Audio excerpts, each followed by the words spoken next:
Students, I hope you all are fine and doing well. Today's our topic is thirsty crow. बेटे आज हमने story पढ़नी है जिसका नाम है थर्स्टी क्रो। हम उर्दू में भी ये स्टोरी कर चुके हैं, एज इट इज़ हमने इसको इंग्लिश में लिखना है।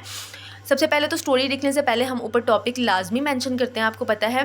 थर्स्टी क्रो लिखेंगे और उसके बाद हम लोग जो है वो ग्रामेटिकल स्पेस छोड़ेंगे 2 वर्ड्स की, फिर हम इसको लिखना स्टार्ट करेंगे। इसमें बेटे अपने पंक्चुएशन का ध्यान रखना है कि कहाँ पे कॉमा है, कहाँ पे फुल स्टॉप है, ठीक है। ये सारी चीज़ें देखनी है। और फिर डायलॉग का मैंने आपको बताया था कि जहाँ पे डायलॉग आएगा उसको कॉमाज में हम कोट करेंगे और एंड पे हम इसका मॉरल राइट करेंगे। ये सारे रूल्स हैं स्टोरी लिखने के। चलें आए अब हम स्टोरी को पढ़ते हैं। Once upon a time there was a crow. एक दफ़ा का जिक्र है कि एक कौवा था। ही वॉज वेरी थर्स्टी, वो बहुत ज़्यादा प्यासा था। He flew here and there in search of water, वो इधर उधर उड़ा पानी की तलाश में। बेटे उसको पानी प्यास लगी हुई थी और वो इधर उधर पानी को ढूंढ रहा था। But he couldn't find it, ठीक है, लेकिन उसको पानी नहीं मिला। एट लास्ट, आखिरकार, ही रीच्ड इन अ गार्डन, वो एक बाग में पहुंचा। There he saw a jug of water, वहाँ पे उसने एक पानी का जग देखा। But the water was low in it, लेकिन उसमें पानी बहुत कम था।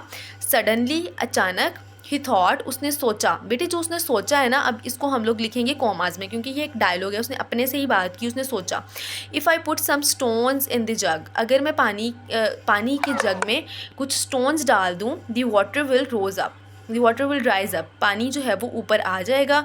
पानी के जग में अगर वो कह रहा है कि मैं कुछ पत्थर डाल दूँ तो पानी ऊपर आ जाएगा। He put some stones in it, उसने कुछ पानी के अंदर पत्थर डाले। द वाटर रोज अप, पानी ऊपर आ गया। ही ड्रैंक इट, उसने पिया। एंड फ्लू अवे हैप्पीली, और वो खुशी खुशी उड़ गया। इसका मॉरल है, necessity is the mother of invention. बेटे ज़रूरत ईजाद की माँ है, ठीक है। इसका मतलब ये है कि जब भी हमें किसी चीज़ की ज़रूरत पड़ती है तो हमारा दिमाग इधर उधर सारी तरकीब लगाता है, सोचता है।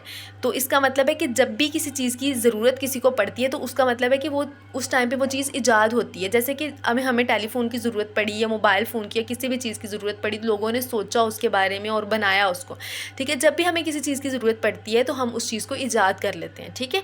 That's all for today. Thank you for watching. Allah Hafiz.